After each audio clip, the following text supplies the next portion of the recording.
So guys, Andrew's just gone ahead and uploaded 10 Rules of Life by Andrew Tate. If you do want to join the real world, we have a link in the description.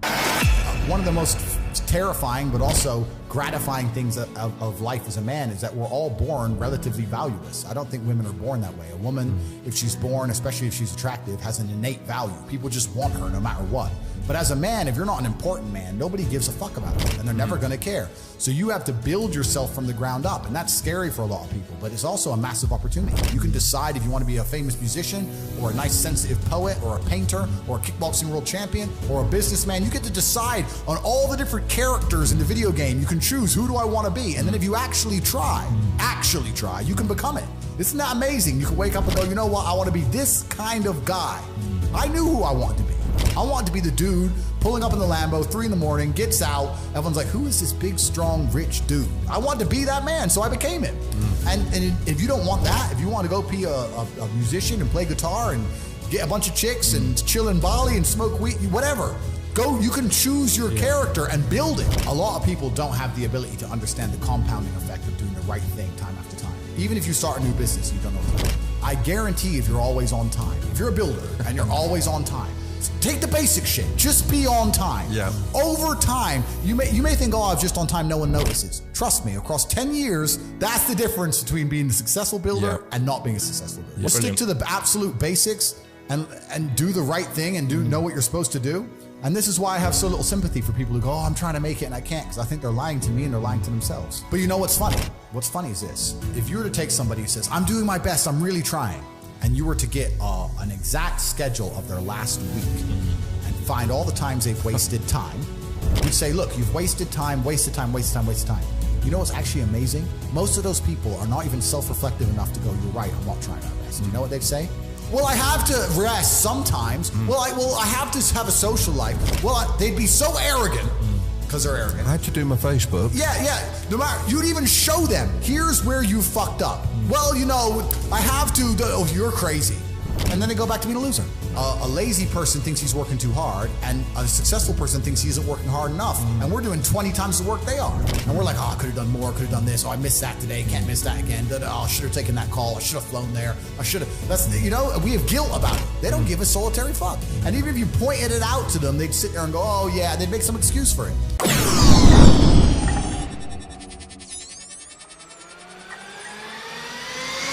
I've been so difficult on myself. It's very hard for me to look at somebody who's refused to be difficult on themselves and see them as my equal or feel sympathy or pity for them.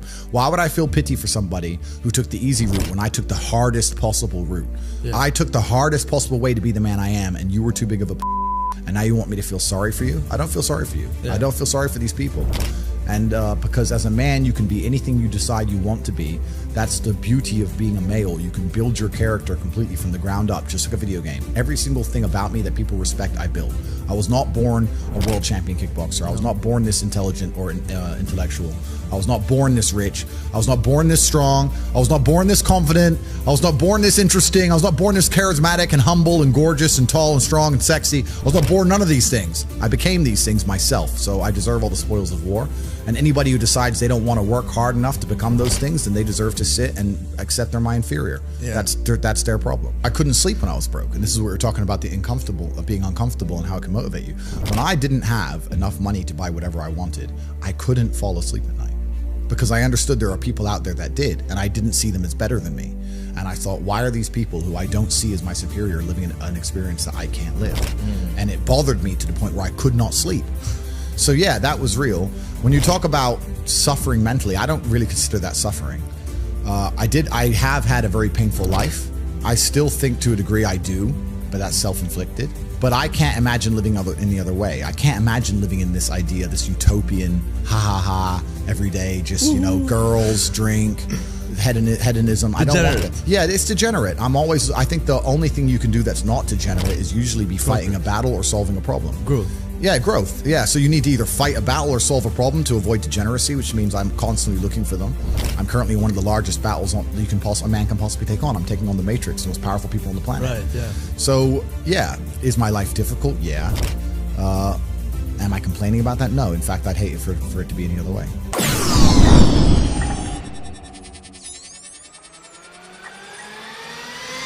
anybody can be as rich as they want to be. That's the true thing about it. Then we talk about the 3 things that hold people back. I believe there's only 3 reasons people are not rich. One of 3 reasons. They're either stupid, arrogant, or lazy. Stupid is actually the smallest category. People think, oh, you know, there's a lot of stupid people. There are, but I know a lot of stupid people with a lot of money, right? There's so much money in the world. To be too stupid to generate money, I think is less than 5% of the population who are genuinely too dumb to ever make a good wage. Then you have arrogant and lazy, and these are the 2 most common. Lazy because people just, oh, you know, but I need time to myself. Oh, you know, but it's the evening. Or, you know, it's hyper competitive. There are people who do not need times to themselves. If you're going to be lazy in any regard, you have to understand there are people like me who are billionaires who work 18 hours a day. When I finish this, I get into my car and I open my laptop and I work on my way to my next appointment. And then I'm going to work all night till the day I go.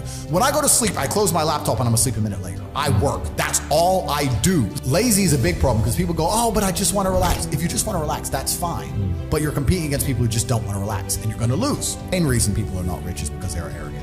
50% of people are brutally arrogant. And I'll give you an example.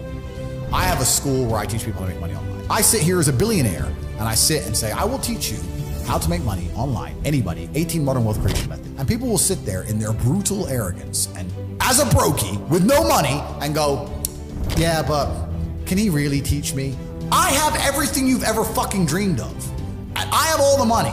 You have nothing, and you're so arrogant that you believe you know more than me, or that you can do it without me, or that I don't know how to teach you. The arrogance of people is truly mind-bending. If you know so much, why are you broke? You obviously don't know. If I want to learn how to box, I wouldn't walk into a boxing gym, find a guy who can box and go, yeah, you know, not bad, but can he really punch? Like, this is how people think when it comes to money. Most people are brutally arrogant. And you can sit there and you can try and help them and they're just so arrogant. They think, oh, I can do it myself, or I'll work it out myself. I don't need help. And it's arrogance and it keeps them at the bottom. Everything great that's happened to me in my life, someone taught me. I had a kickboxing coach. My dad was my chess coach. You get taught things. To sit there and think you're too good to learn. Well, this is the problem. Most people are broke. Most people are broke because they're arrogant, bro. It's the truth. It's nothing to do with how stupid they are. They're just arrogant people.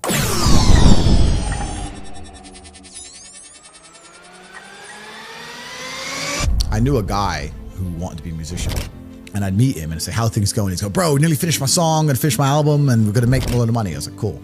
6 months later, I'd see him, how's things? Hey, bro, almost done with the album. I was like, it's been 6 months, an album. Yeah, but you don't understand, you gotta mix the track, it takes time. Mixing a track, okay, we have computers, what, 10 minutes? Okay, two days. It's been 6 months, bro. Like, and I'd sit to him and say, it can't take this long. You're just smoking weed. You're not working. And he's like, no, you don't know. So I thought, okay, I'll make a track. So I made a song. I wrote some lyrics and hit a guy up, got a beat, got a mic. I know I'm not talented. Yeah. Talked, blah, blah, blah. I made a song in 2.5 hours. And I started releasing these songs I made in 2 hours. And it was just to spite that guy. Just to teach him a lesson about how speed works. It's funny because, obviously not because of my musical talents, but because of my influence everywhere else. I got millions of views on my videos. Yeah. So I beat him. Yeah. So it's like, how many views you got? Yeah. 0. And it's not because the songs are good, not because I think I'm a musical genius, but because I'm Tate. But yeah, they're like an hour, 2 hours. I threw them together, and it was just a lesson in speed to make sure that I wasn't making any mistakes. When he was telling me it genuinely took months, I knew he was wrong, but the only way you truly know is to do. So it's like, this has to be a lie. So I made a song in 2 hours, I made a video in 3 hours, and boom, boom. From 9 a.m. till 1 p.m, bang, millions of views, done. And he's still talking about his album. He's probably still talking about it today. probably doesn't even exist. Comes out tomorrow. Yeah, be ready. It's coming. Yeah.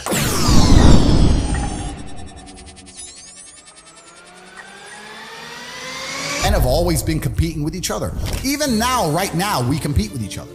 I don't buy Ferraris to drive fast. I do sometimes, but if I'm in London traffic, it's not to go quick. No. It's to show everyone else I'm richer than them. That's what it is. It's a never-ending competition. I don't wear a big diamond Patek with fucking $500,000 to tell the time. I tell the time on my phone. I do it because I'm loaded. And this is actually what's interesting about the world, because the world's changed. Men used to go to war and fight each other in physical combat, and now we don't because we're more civilized in some regards. Violence is still the bottom line of society, but we try and avoid it. Men are constantly doing combat by showing each other how we can move world with money. We're constantly in combat because of our status. 99% of what men do is for status. We want to be in good shape for status. We want the fast car for status. We want the nice house for status. We want the diamond watch. We want the hot girl. This is all for our status. Look at me. I'm the big dog. This is how we compete with each other. If you're going to be a dude who pretends that's not true, or be a dude who doesn't want to compete, your life's going to fucking suck. Humans have always done this. It's just like, no, I'm the boss. No, I'm the boss. Okay, then let's find out who's the boss. And now we live in a world where I think that status is the new form of combat. And the true expression of testosterone is showing you can move the world with money. This is why I do a lot of the things I do. When I show up to a hotel and every single member of staff panics and they're all standing there waiting only for me and no one else is allowed to walk in and all my cars are out front and Mr. Tate, that's war, that's winning. That's what it is, that's the game. And I don't have time to even accept the idea of a reality where I can't create that for myself.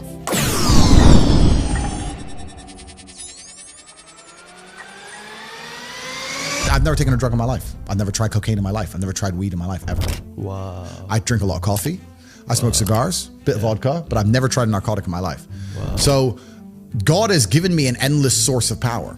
And when people come to me and say, oh, this happened, I'm really sad, or my heart broke, or this bad thing happened to me, I say, good. Thank the Lord that he's given you this endless source of motivation. You're wasting it.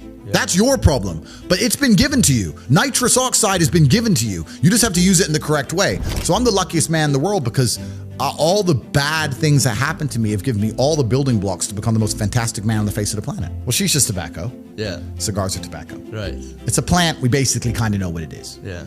I don't smoke weed at all, but I kind of get it's a plant, whatever, right? The reason I don't touch any narcotics at all is because firstly, I was a professional athlete and my blood was tested. Okay. I'm now 35 years old without ever having tried a drug ever. Is there any point in starting now? No. Like I've lived my whole life without ever trying these things. Why start now?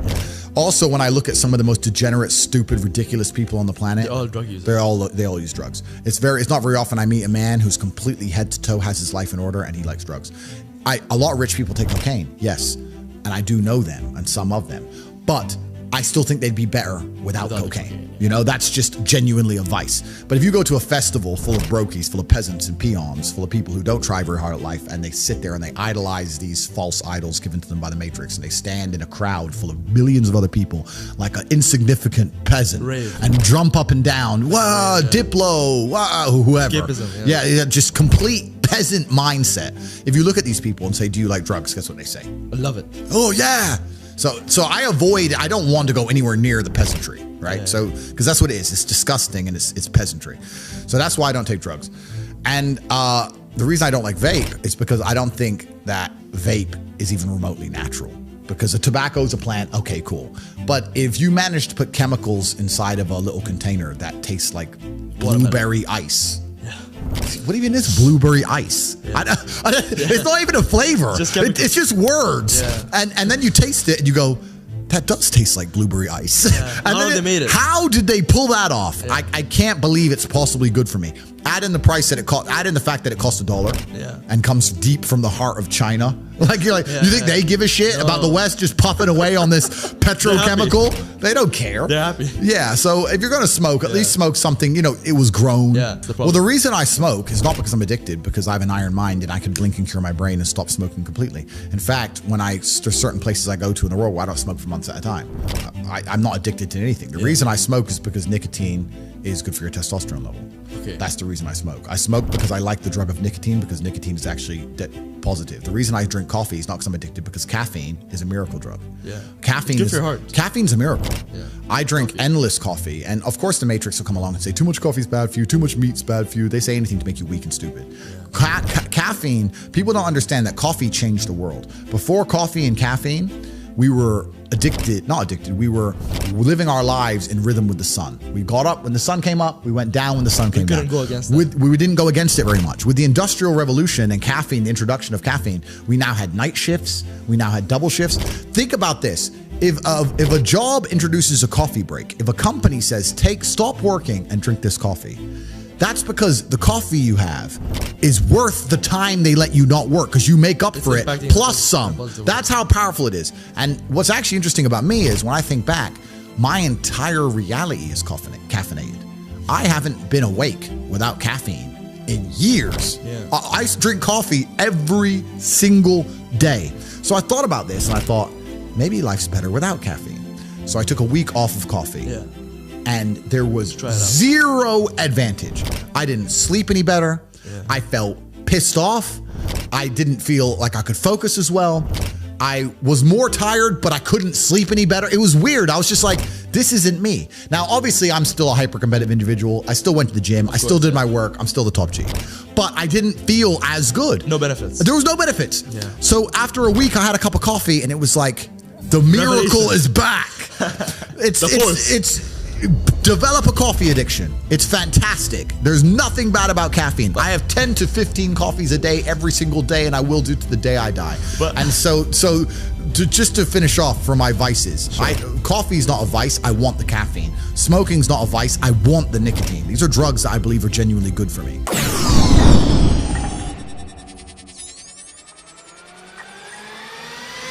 It's just mind-bending to me that people are walking through this world without understanding a very simple life hack. If I wake up and I want to learn how to bake cupcakes, my instant reaction is, who can bake cupcakes?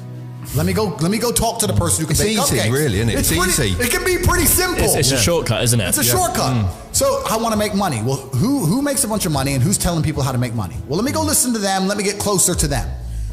But people just have this arrogance inside them. They don't want to. And I think a lot of the problem with people, especially in the world today, is they misunderstand the difference between a dream and a plan.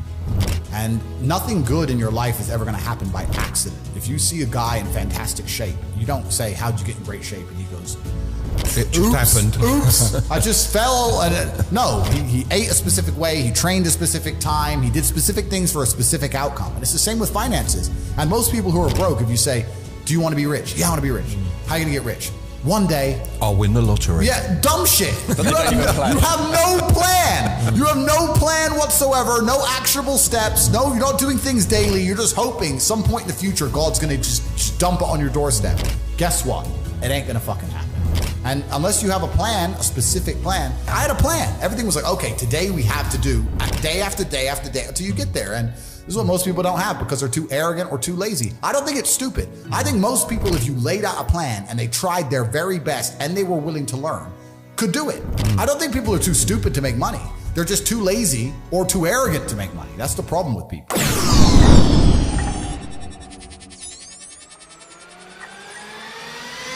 I wake up, I check my phone. I go through my phone for about half an hour.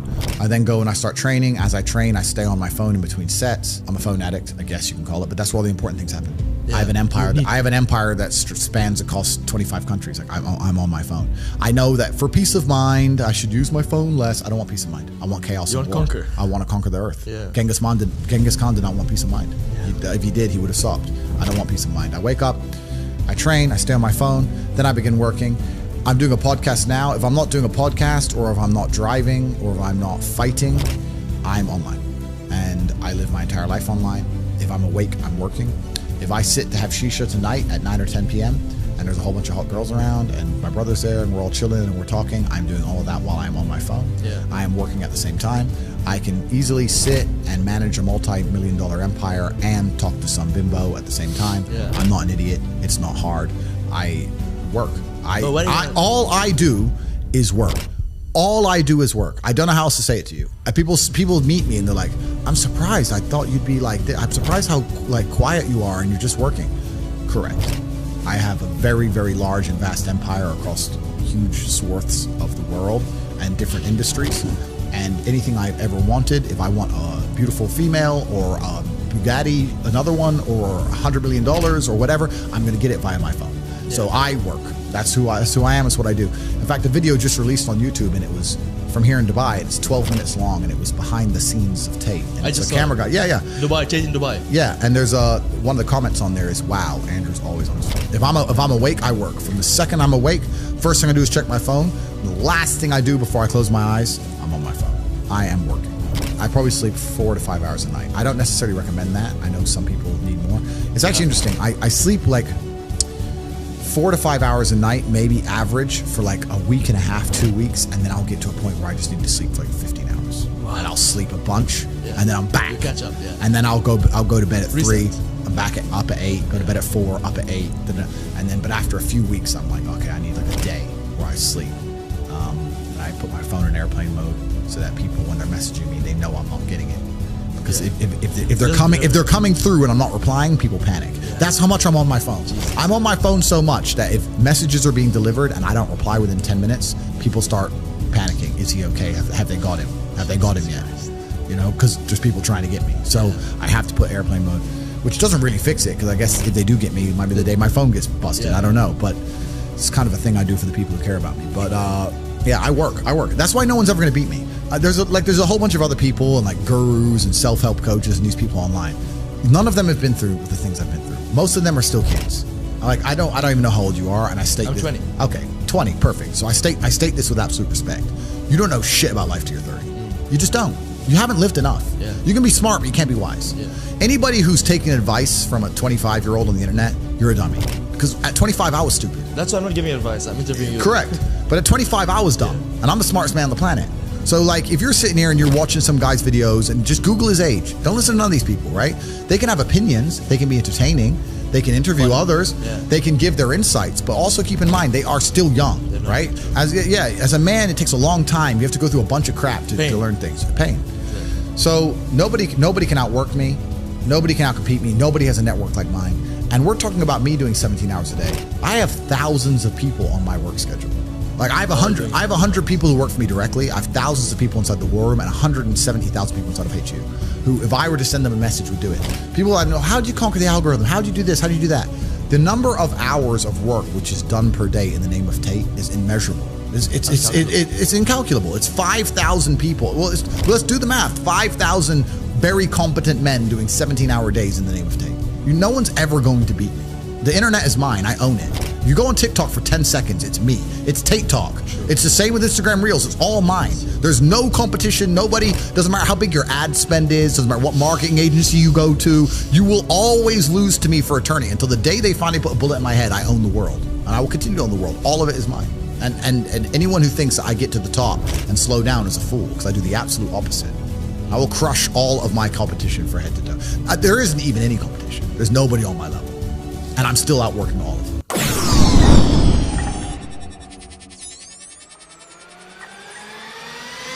I don't want to stop working. I don't want a holiday. I don't want to relax. Is this relaxing? I'm going to try and relax for the first time in my life. We'll do this here on live in the podcast. Ready? Yeah. Ready?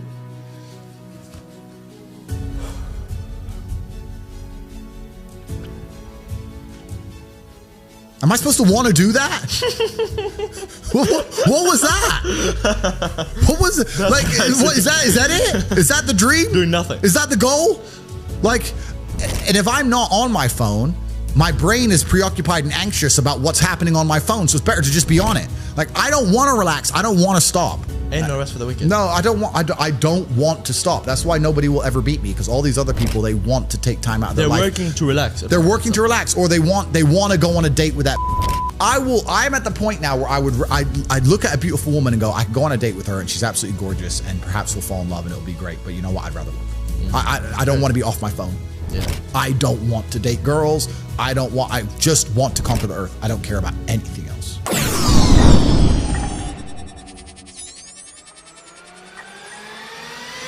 Do you believe in clinical depression? Let's have that conversation. Sure, let's have it. Yeah, no, I do not believe in clinical depression, and you're never going to. I'd love for you to try and convince me it's real. It'll be quite interesting. Do you think it's an invention of the US pharmaceutical industry to sell you pills? Well, I think that's certainly part of it. I think that's part of it. But I've had this conversation with a bunch of people, and my basic premise is that I refuse to believe in things that take power away from me. If you are in a haunted house and you believe in ghosts, you're scared of the haunted house. If you're in a haunted house and you don't believe in ghosts, you're just in a house and you don't care. So I don't like the idea when someone explains to me the idea of one day waking up and being miserable and not wanting to live anymore, and it's nothing to do with my circumstances and I have no power over it, and no matter how good my life is, I'm still gonna feel terrible and I'm gonna wanna die. That's not an idea I subscribe to. Feeling depressed is real. Yeah. Depression as a disease, I do not subscribe to. The idea, I believe, that if you feel depressed, something is depressing you, and you should try your best to fix it. You should take control of your life and do your best to fix it. The idea, but they don't say that. They don't talk that. They say depression like it's this magic thing that comes out the sky and it gets in your brain, you're sad no matter what, and there's nothing you can do about it, and you need to only take pills. And I think that's a very bad way to look at the world, and that's a bad idea to subscribe to. And if you start to feel depressed, let's say your girl leaves you and you start to feel depressed, but you believe in the idea of depression, you're now going to start diagnosing yourself as clinically depressed, self-hypnosing yourself into hypnotizing yourself into being clinically depressed. And it's amazing how you can speak things into existence. I cannot become depressed because I don't believe in it. Even if I had a chemical imbalance in my brain, I do not believe in depression. That's just who I am as a person. I don't believe in it. I do not believe in things that take power away from me. So, and people sit there and they try very hard to convince me it's real, which is actually quite interesting because it's always usually depressed people who sit there and try very hard to defend this idea. If you're so scared, if depression's so terrible, why are you sticking up for it? Why are you fighting so hard to convince me it's such a powerful force? Why shouldn't you be doing the opposite? Shouldn't you be listening to me? Whose team are you on? Like, do you want to be depressed? Like, it's insanity, these people who are so desperate to push this idea. Then you add in the pharmaceutical element, the fact that everyone's taking these fucking drugs, messing with their brain chemistry. It's garbage. I think that you feel depressed sometimes because you're human. Let's pretend I'm completely wrong, right? We can look at situational depression like you just described. We can talk about brain imbalance and chemical imbalance. We can talk about clinical depression that you get and it's chronic and there's nothing you can do about it, whatever. Let's pretend all these things are completely true. The best option, the best thing to do is still to get up, be an adult, control your emotions, be stoic, and do the things you're supposed to do day after day. Laying in bed and doing nothing is never going to be the best option. Best option is still to go to the gym, to work hard, to run your business, to be successful. So it doesn't matter. We're talking about the different positions on the chessboard. But if the rules of the game remain the same, regardless of the position you're still trying to win, you still have to do the same things. So does it even matter at this point? If you come along and say he's depressed because of X and he's depressed because of Y and he's depressed because of Z, and the answer to all of them is still the same thing, then I don't give a fuck why you're depressed. All I know, what I will say as a matter of fact, is this world is hyper-competitive, especially as a man. Most men are walking through life and they don't realize that it's constant competition. I was driving here, even as I was driving here, I was looking out the window and all these people just walking around. One of them had a fucking croissant. One of them was dressed like a dickhead because it's London. He thinks he fucking looks cool. This fucking moron. We've all seen them. Yep, moron. Some of the dude just talking shit on the phone. Some other guy with headphones in, waiting to be fucking murdered, wouldn't even hear it coming. And all these NPCs, I'm just looking at them going, do they realize they're in endless, constant competition? There are people like me out here. I will destroy, you could get all 30 of them in a room and I will sit by myself and absolutely annihilate them in any single metric. And they're just sitting there just fucking floundering and wandering through life unaware of how competitive the world is. If the world is truly that competitive, you do not have time to be depressed because it's a non-competitive mind state. You could be depressed for X, Y, Z, whatever. I'm not depressed. And I want the money you want, and I want the girl you want, and I want the status you want, and the car you want, and the house you want. And I'm gonna get it, and you're fucking not.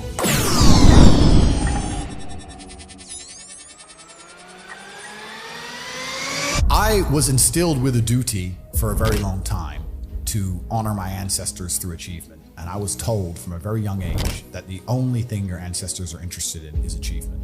Even to this day, when I do podcasts, people repeatedly talk about my father. If I wasn't successful, he wouldn't be spoken about anymore. He died 9 years ago, and he was a good chess player, but no one's really that interested in chess. The reason he lives on is because I'm so monumentally successful that people are interested in my origin story, and he is mentioned. The reason I will live forever is because my son will be so monumentally successful that they'll talk about how he could have been such a perfect specimen of man, how he was raised, and they will mention me. If you give a shit about your ancestry, and if you give a fuck about your family, and you're not a selfish person, and you want them to exist out in the ether for reality, for the eternity of reality, it is your duty to be successful yourself. Then you have a duty to be massively, monumentally successful, to show homage to your ancestors. I find it amazing there are people out here today who are going to sit and say, oh, I'm sad, I'm too depressed, I don't want to work hard. Do you understand that only 200 years ago, there were peasants out working a field, starving, surviving the Black Death, surviving the plague, struggling to exist just to reproduce so that 200 years later, you can be the end of their bloodline for you to sit on your ass and do fucking nothing. Like, you're a fuck up. You're fucking up your entire bloodline of your entire ancestry. You owe these people things. They went through hell for you to exist. You have a debt, you have a duty to pay. You have to be the best possible version of yourself. And the same to God. God loves people who try. God loves people who work hard. It's amazing if you try your very best all the time, what God will give you. He'll give it to you, anything you want, if you actually try. Not convincing yourself you try, actually try. They're different things. But yeah, I was instilled with this because from a young age, my dad said, you're a Tate, and Tates are the greatest people on the face of the planet, and there's gonna be a day I'm not here anymore, and they're gonna talk about me because of how fantastic you are. So go do your fucking job. I said, yes, sir. And here I am. And I love the fact that when I was growing up, when my dad walked into a chess tournament, people were scared because his name was said, and they were fearful of his last name. And now people are fearful of the last name again because of me, and they will be again because of my son. And this is the beauty of life as a man.